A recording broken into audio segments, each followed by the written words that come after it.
અયોધ્યા ખાતે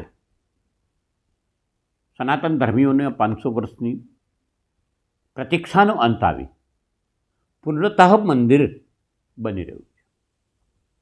આ દિવસની અંદર સાક્ષી બનવા જઈ રહ્યા છે. આ દિવસનું અનુમોદન કરવા જઈ રહ્યા છે માનનીય વડાપ્રધાન મહોદય નરેન્દ્ર મોદીજી, ઉત્તર પ્રદેશના રાજ્યપાલ મહોદયા આનંદીબેન પટેલજી, ઉત્તર પ્રદેશના મુખ્યમંત્રી પરમ પૂજ્ય આદિત્યનાથજી અને સાથે સાથે રાષ્ટ્રીય સ્વયંસેવક સંઘના અધ્યક્ષ મહોદય ભાગવતજી અને તેમની ઉપસ્થિતિમાં આ બધાની જ સાક્ષી આ કાર્ય થઈ રહ્યું હોય ત્યારે પૂજન અર્ચન સાથે ભગવી ધજા લહેરાશે અયોધ્યા રામ જન્મભૂમિ ખાતે.